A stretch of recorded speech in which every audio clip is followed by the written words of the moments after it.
have gotten their hands on one. And who knows, you could be next. Win your very own Good Morning Augusta coffee mug at WJBF.com/coffee club. Sponsored by Honda Cars of Macon.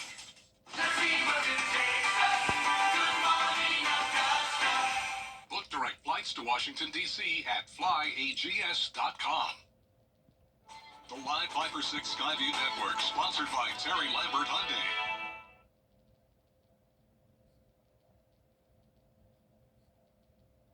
Well, right on cue with the start of June. Scattered afternoon showers and thunderstorms and more humidity around this afternoon. A full look at your Live 5 for 6 forecast and look at Live 5 for 6 when these storms are headed. Right now on News Channel 6 at 4, the new streetlight proposal Augusta leaders are considering. Plus, a pig rescued in McDuffie County is recovering at a local shelter, how they're working to help her heal. And the nation's largest standard Patriot camp is underway in the CSRA. We'll show you what students are learning as your News at 4 starts now. Live from Television Park, this is WJBF News Channel 6 at 4.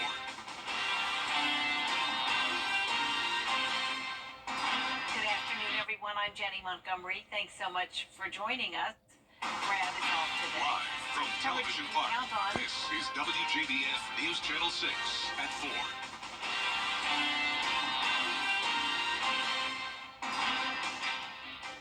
Good afternoon, everyone. I'm Jenny Montgomery. Thank you so much for joining us. Brad is off today.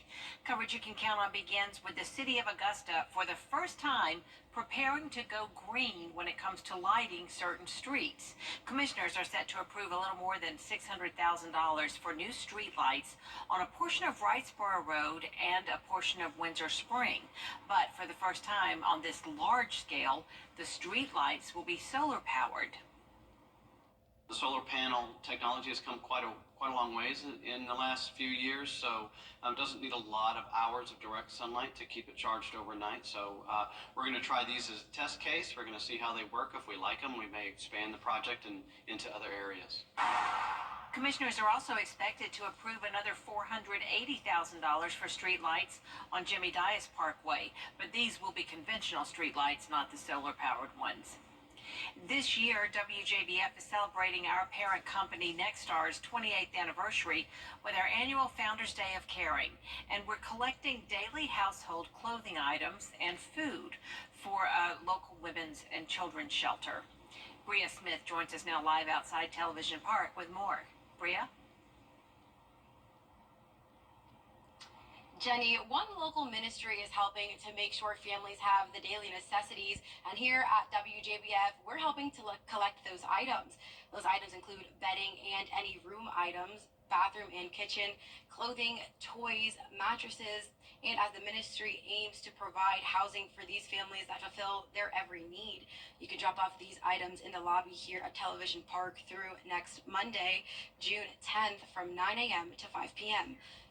We try to provide for any physical need that they have. That's our first goal. Then we try to provide for their spiritual needs. But we have to get them clothed and fed and that. So there's always a need for canned goods and snacks for children. Ministry staff say they're also looking for plumbers to donate their services. A full list of those donations and a contact email can be found at WJBF.com. Live at Television Park, Bria Smith, WJBF, News Channel 6.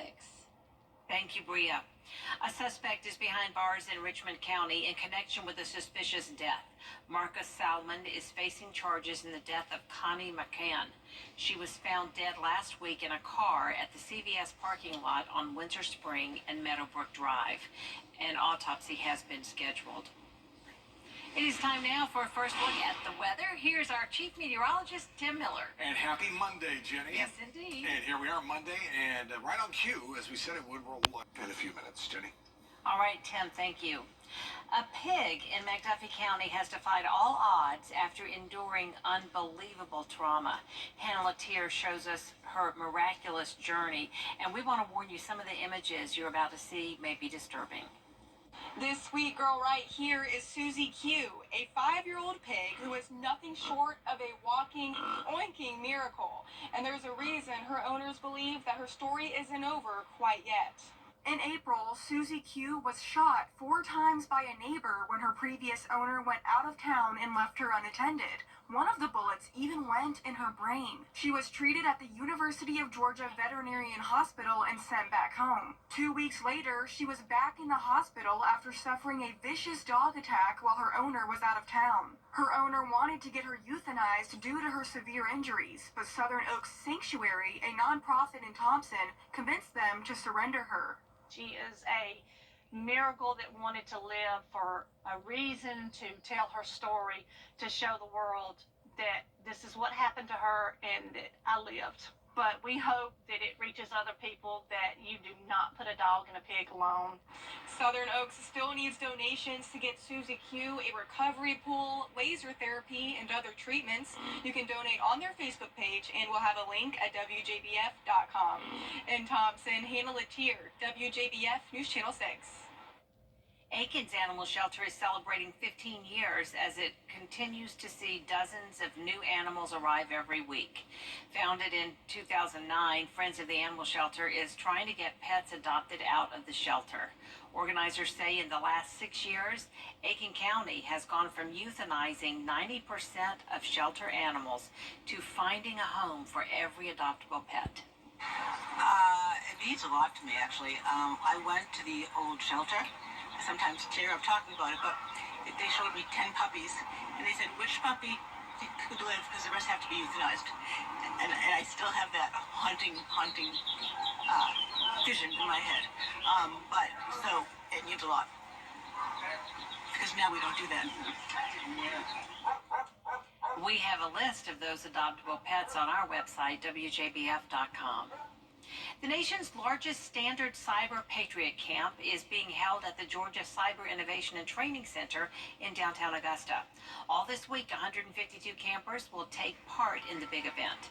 The National Education Program aims to inspire K-12 students to pursue careers in cybersecurity, or STEM, and prepares them for the Cyber Patriot Games. The free camp, is hosted by the Alliance for Fort Eisenhower. This is where we get to introduce students to cybersecurity concepts that normally aren't taught in school, but usually taught at an older age in college or even as a professional cybersecurity practitioner. And so what we're teaching them how to do is how to secure computers, why it's important, and even about networking and those sorts of things. Dozens of organizations, including Augusta Tech, AU, and the Department of Defense, are participating and providing mentorships.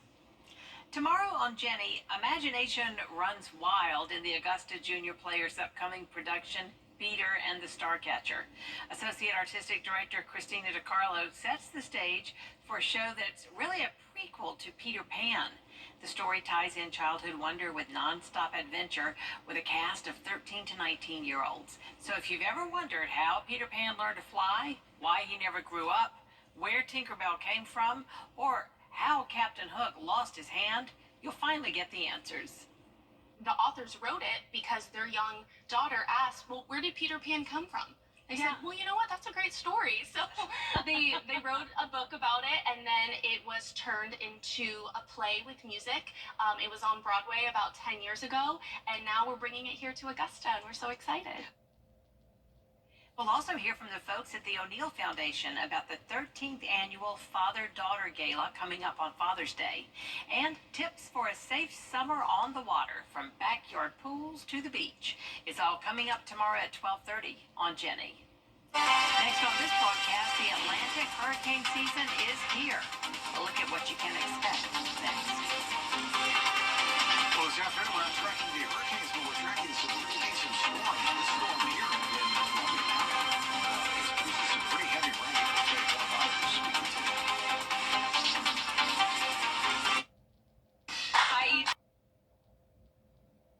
Hurricane season began on Saturday. Chief Meteorologist Tim Miller breaks down what we can expect this season.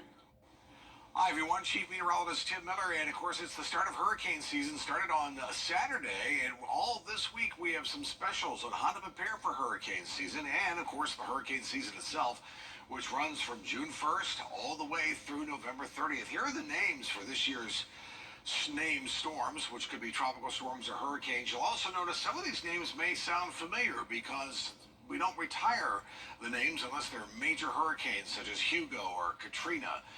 So Alberto would be the first one up to bat here. And then, of course, you can see the rest of the names. Hopefully, we won't have to go anywhere past William, even though it's going to be an active season.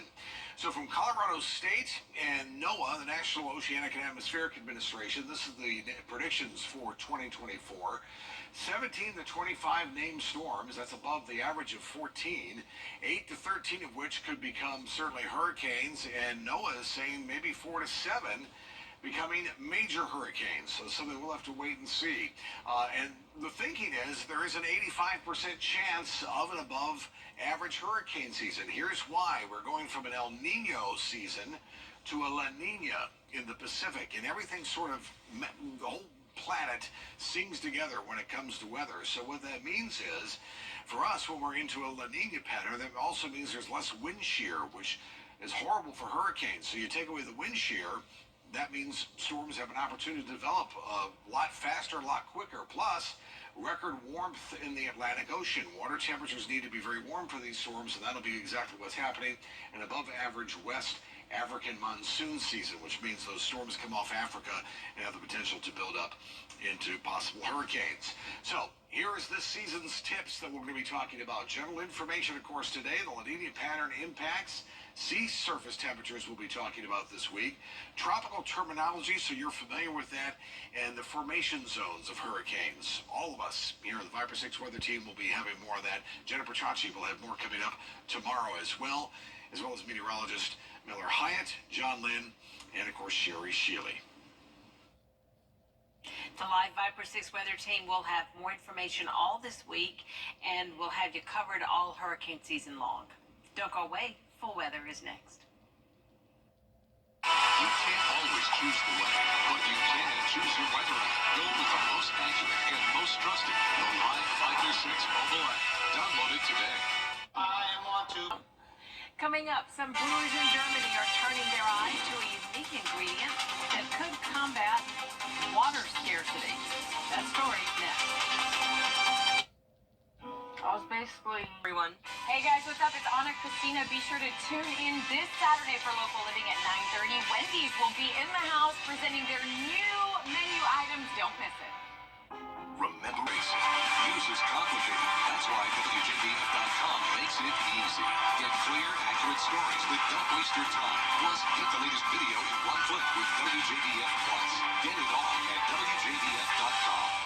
Something about the morning. Makes you feel good now.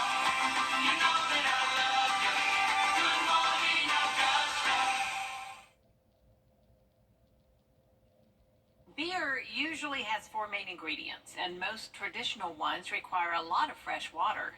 Researchers in Germany are creating their reuse brew from sewage water. The unique ingredient is meant to raise awareness about using the planet's resources to help with climate change.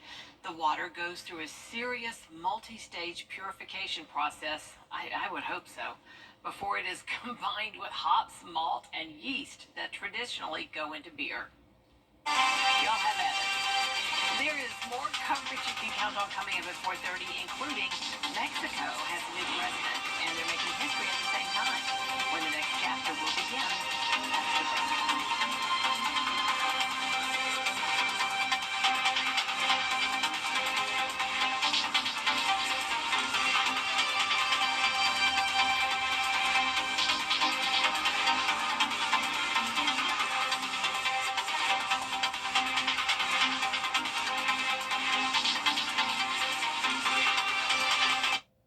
If you've been arrested for a DUI in Georgia, you may only have 30 days to protect your license or your privilege to drive here.